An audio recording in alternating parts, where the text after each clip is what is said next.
Quiet down back there, I yelled whilst driving down an all-too-familiar road.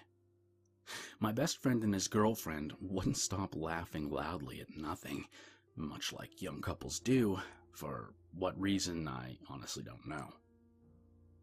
I almost regretted bringing them, but I really didn't want to go alone, and inviting one of these two lovebirds meant inviting both. They were a package deal. Luckily, the torturous sound of two young adults in love would soon cease as I was approaching my destination. Finally, I would be able to loosen up.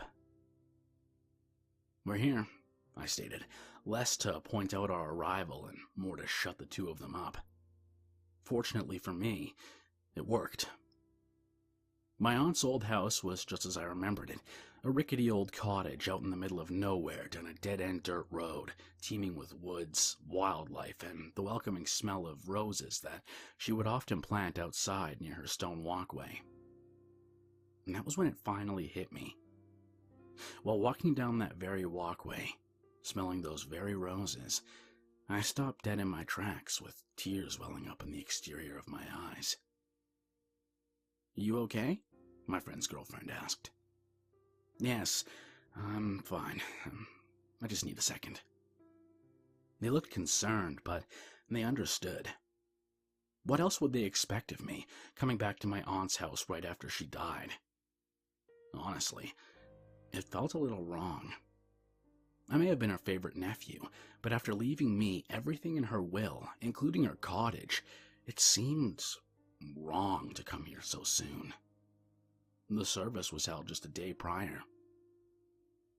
I knew everything she had wasn't much, and I knew I wasn't really here to collect on my inheritance, but I still felt bad. And at this moment, I felt even worse. The memories I had of her were being dredged up with every step down her walkway towards the front door. I hadn't seen her since I was 10 years old, but I could play every memory in my head like a movie. I was very close to her in those days. She might as well have been my mom. My actual mother cared for me, but she wasn't exactly loving like my aunt was. I remember coming here after school to some cliché milk and cookies. Instead of watching television like a normal kid, she didn't own one, I would listen to my aunt play the piano for hours on end. We would sometimes go bird watching or work in the garden, things that I have not done since then. These were some of my most treasured memories, but much like a treasure, I kept them locked up and hidden for many years, until now. I stopped dead in my tracks again before reaching the door. "Seriously, are you okay?" my friend asked this time, seeming very concerned. He'd never seen me like this before. "I'm fine. Why don't you two take that hike you were talking about? I'll go in and take a look around. You guys can meet me back at the car later." "If you say so."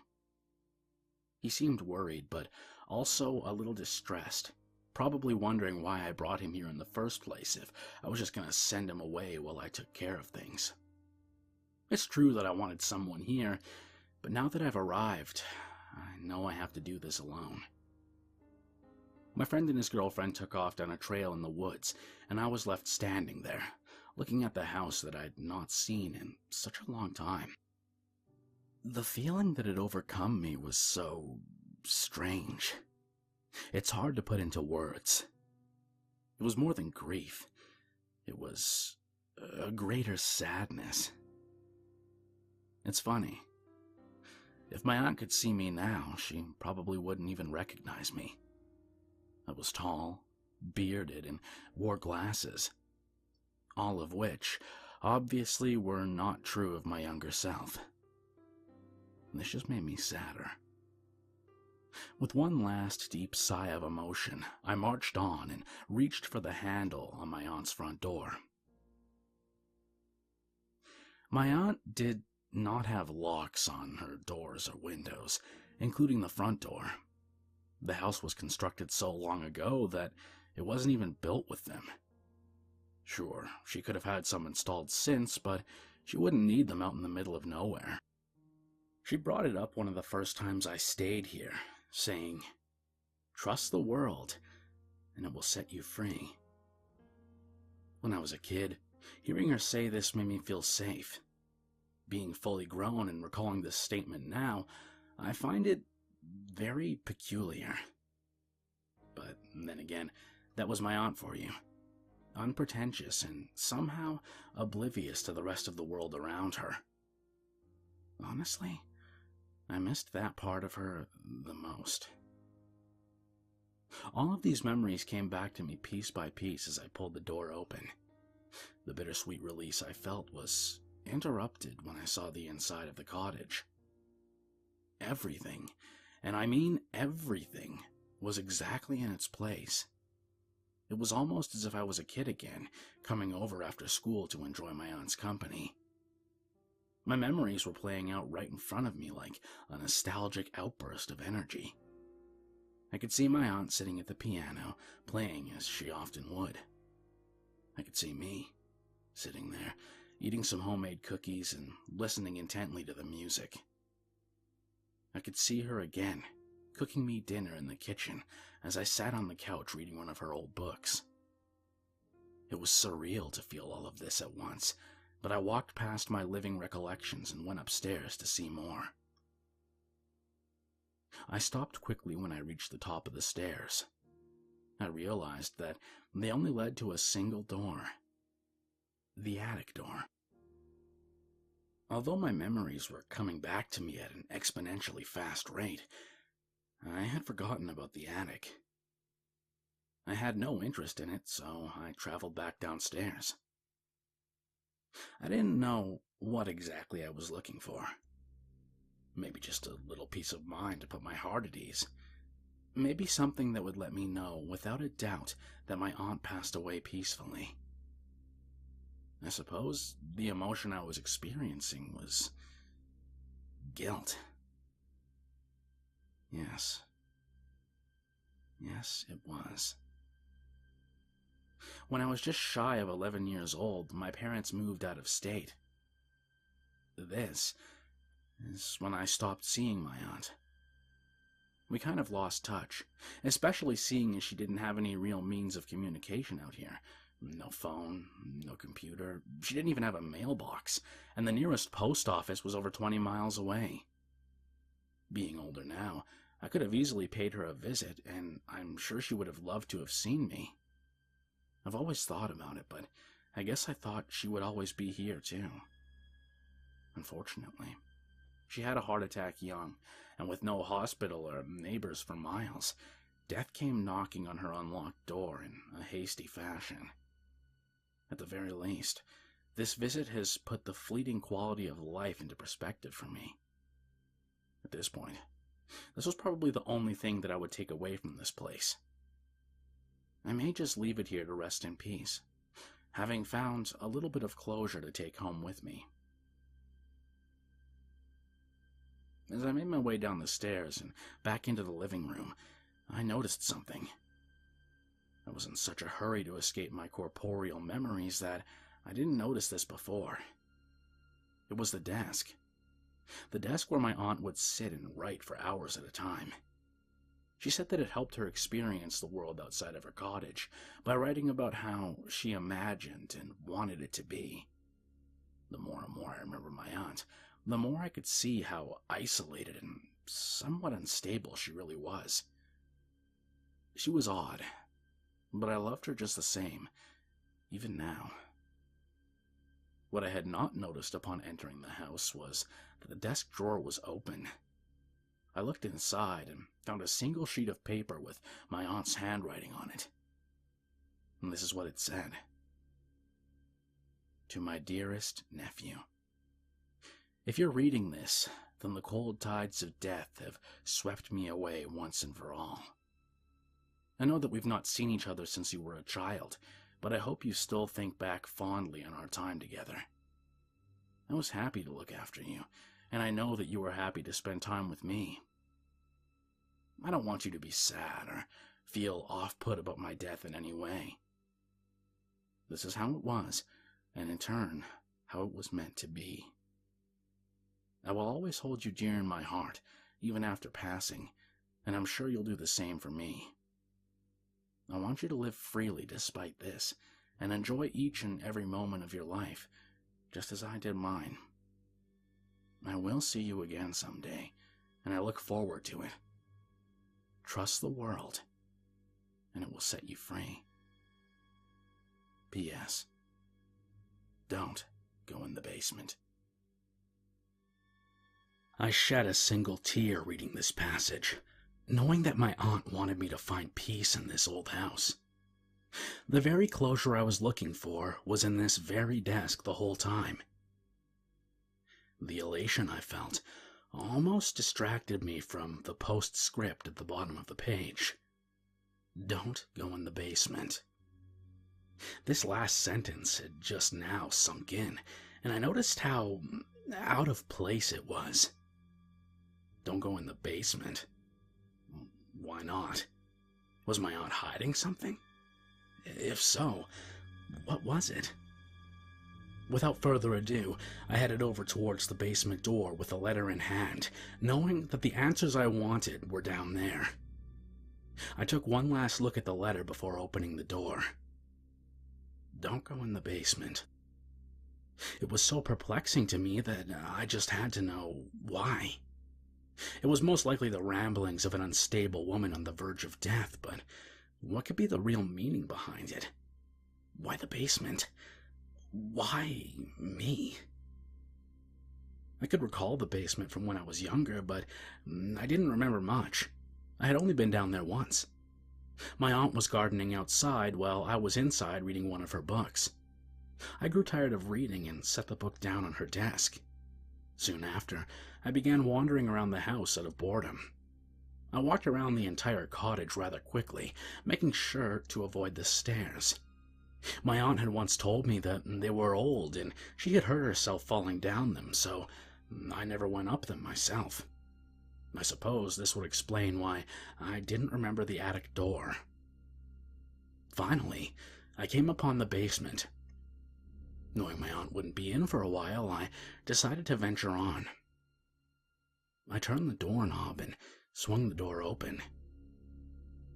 I could only see the top of the stairs descending downward into darkness. I only hoped that these stairs weren't as rickety as the ones above. I pressed onward. When I reached the bottom of the stairs, I couldn't see a thing. I started scrambling around looking for a light. After a few moments, I found an old string light in the middle of the room. I pulled the switch and the room lit up, however dimly. What I saw disappointed me. It was a typical basement, only smaller. Concrete walls, concrete floor, and some old wood sitting off in the corner. Probably some old floorboards left over from the house's construction. As a kid, I had hoped for something a lot more interesting, given the mystery surrounding it. I had never been down there, and my aunt never talked about it. The next thing I remember was my aunt's voice, as she came down the stairs saying, "You can't be down here." She sounded less angry and more worried, probably that I would get hurt down there. I know that I'd been down there longer than that, given the usual time that my aunt spent gardening, but this was all that I could remember. Maybe going down one more time would refresh my memory. Maybe this could shed light on my aunt's strange message to me as well. Just as when I was a kid, I turned the knob and swung the basement door open, revealing only the top of the stairs and the basement below, completely void of light. Instead of feeling adventurous like I had back then, I now felt nervous, repeating the words my aunt had left for me over and over again in my head, and then asking myself once more, why? I crept down the stairs slowly so as not to shake the foundation. That's what I told myself, but I guess my sluggish pace was largely due to the fact that I was frightened at what I might find when I reached the bottom. Feeling impatient and uncomfortably anxious, I moved a little bit faster. I felt the concrete below my feet and I rapidly darted towards the center of the room, reaching for the light and praying that it still worked. I felt around for the string, found it, and pulled the switch. To my delight, it still harbored electricity. The room became dimly lit. In a panicky state, I spun around looking every which way as I did. What I saw surprised me. There was nothing there. It was just as I left it when I was a kid. There were even the old floorboards left in the corner, untouched for many years. I felt relieved, but far more confused than before. Why didn't my aunt want me to come down here? Instead of dwelling on the conundrum at hand, I chalked it up to asbestos or mold in the cellar walls. This could explain why she didn't want me playing in here as a kid, and why she didn't want me here now. She just wanted to keep me safe. This theory made me feel better, but deep down I knew that couldn't have been the reason for my aunt's plea. Just as I made my way to the stairs, I stopped dead in my tracks for a third time while here at the cottage. Everything was coming back to me. I could remember being in the basement when I was younger, the same as it was now. The same, that is, except back then there was a door. A door that led to the attic. What a strange memory to have bottled up for so long. How could I have forgotten? I remember clearly finding a door down here, and upon opening it, I entered the attic. I knew it was the attic at the time because I could peer out the window and see my aunt gardening, 2 stories below. I remember waving to her, but she was too busy to notice me. I remember finding it odd at the time that I went from the basement to the attic without so much as climbing a single step, but I brushed it off. After all, I was only 10, and I had no interest in getting caught up in the semantics of how a house is built. I never thought about this incident again. Until now, that is. Now, being older, I'm deeply perplexed and troubled by this memory. How can the basement lead me to the attic? How? It isn't even remotely possible. I still don't remember that day very well. The details are a bit fuzzy. I can only recall looking out the window at my aunt. It must have been a dream. That's the only explanation. I must have dreamt about finding the door in the basement after going down there that day. That had to be it. I mean, how else could any of this make sense? Comfortable with my new hypothesis, I decided to go back upstairs. Before doing so, I turned around to take one last look at the basement. I really shouldn't have. I really shouldn't have. There, in the middle of the far left wall of the basement, was the door from my memory. I squinted and rubbed my eyes, keeping them closed for a good few seconds before opening them again.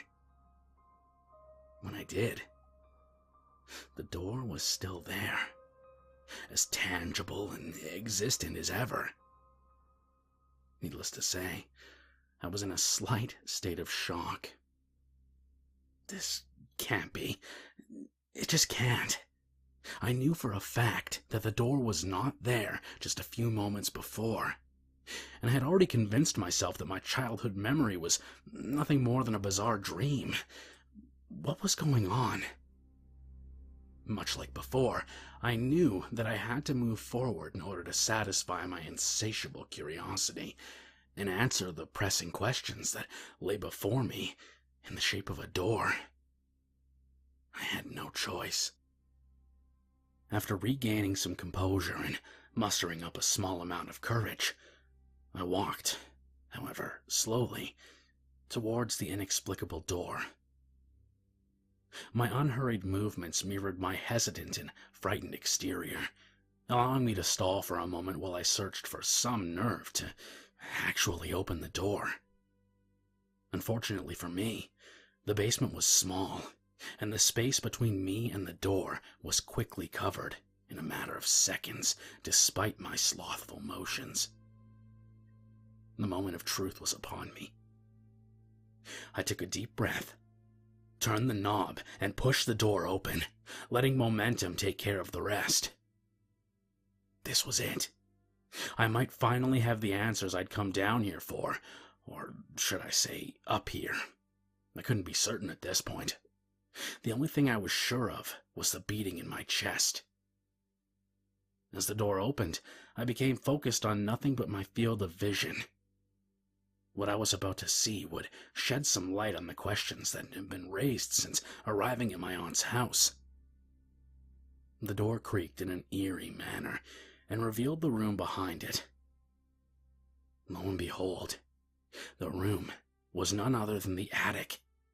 It was just as I remembered it, window and all. How could this be? The sunlight from outside came through the window and lit up the room brilliantly, leaving me awestruck. I walked forward to look outside, just to make sure this was really happening, to make sure that this was indeed the attic and that I hadn't gone completely crazy. After peering out the window, that question was still up in the air. 2 stories below was my aunt's yard. The grass was as green as ever, and the sky was as clear as day. Everything was so vibrant. I looked over at my aunt's garden, and to my surprise, there was a person there. It was a woman, and she was gardening. Who was that? And why was she in my aunt's garden? She turned around, revealing her face, and to my surprise, it was my aunt. But how? My aunt is dead. This can't be happening. It just can't be. My private rant was interrupted by the sound of footsteps behind me. Startled, I remained frozen in place. "Who are you?" I heard echo off the attic walls. It sounded like a kid's voice. I turned around to face the voice, and what I found was unsettling. It was my 10-year-old self, standing just 20 feet away from me, asking who I was. My mind was in such a delirious state by now that I didn't even question the out-of-place occurrence standing before me. I decided to converse with myself. "I'm a friend," is all I could think to say. "You're a friend of my aunt's?" he asked innocently. I had forgotten how curious I was as a child. "Yes, a very dear friend." My younger self walked over to look out the window where I was standing. I stepped aside and let him do so. He saw our aunt outside gardening below and waved at her. She didn't notice. "Do you have an aunt?" he asked while looking straight up at me. "Yes, but she passed away," I said. "I'm sorry to hear that." I also had forgotten how polite I was as a child. I guess my aunt taught me that. "Listen to me. I know it's hard for you to understand right now, but someday your aunt will pass away too. I want you to spend as much time as possible with her, and visit her whenever you can. You mean the world to her, and you'll regret it later on if you don't make an effort to be with her now, while you still can." I relayed the only message I thought could help the younger version of me as he grew older. He looked at me with the most understanding stare, as if the events behind this message needed no further explanation. "Okay," is all he said. That's all he needed to say. After walking around and looking at some of the old stuff in the attic, including some old books that caught his eye, my younger self left the attic to venture back to the basement and shut the door behind him. I looked out the window and noticed that my aunt had finished gardening and was walking back to the house. This was when my next revelation had taken place. I was beginning to remember more and more from that day. It was all coming back to me. I remembered me, standing here in the attic, the friendly bearded man with glasses. I remembered all of this now, from the conversation we had just had to discussing it with my aunt afterwards. Just then, I heard footsteps in the next room. This time, they were my aunt's. I ran over to the door and listened. "You can't be down here," she yelled in a worried tone. I wanted to open the door and confront her, just to see her one last time and tell her that I'm sorry for never visiting. I reached for the doorknob, but I thought it best to leave my apology unspoken. That, and I was scared of what might happen if I had opened the door. She would have probably just thought that I was an intruder. Like I stated earlier, she wouldn't recognize me all grown up. I could hear her scolding me and bringing me back upstairs. Instead of listening to find out what happened next, I just remembered. I could recall telling my aunt about the attic door in the basement and the friendly bearded man in said attic. I can remember her telling me that I had quite the imagination, but at the same time I remember her looking troubled when I told her everything, especially after I told her what the bearded man had said to me. She seemed to know more than she was letting on, looking back on it now. As far as being in the attic, I remember it feeling just as it does now. The vibrant colors and surreal surroundings made it feel very dreamlike. Maybe this explains why, much like a dream, I had forgotten all about it. The attic seemed so disconnected from the rest of the world. Incredible at first, it was now beginning to make me feel uneasy. I suppose it was now time for me to leave. I headed back to the door and jiggled the knob. It wouldn't budge. I turned it a little bit harder, but to no avail. I began to feel a wave of terror consume me. This didn't make any sense. The doors of my aunt's house had no locks. Then again, nothing made sense up to this point either. I backed up a little and ran to the door. It remained unmovable. I did this a few more times. Nothing happened. Feeling weary, I sat down and took a breather. Maybe if I just relax and rest my eyes, I can... Before I knew it, I had fallen asleep. The otherworldly properties of the room may have attested to this. A good couple of hours must have passed before I awoke. I opened my eyes gradually, rubbing them as I did. In a half-asleep daze, I took a look at my surroundings. I was still in the attic. I jolted up, now fully awake, and tried the door again. It would not give in, even still. What was I going to do? My thoughts were interrupted by audible footsteps and voices in the house. It was my friend and his girlfriend. I almost forgot I'd brought them here with me. I was saved. In a relieved stupor, I began calling out to them. It became quickly apparent that they couldn't hear me from wherever I was. I could hear them walking around, calling out my name. I increased my volume and started banging on the door. "I'm in here, guys," I yelled, still not knowing whether I was below or above them. They still couldn't hear me. I began to panic. I started screaming at the top of my lungs and banging as hard as I could at the attic door. I still received no response. With a dead voice and pained hands, I simply gave up. I put my back against the wall and slid down to a sitting position, with tears streaming down my face.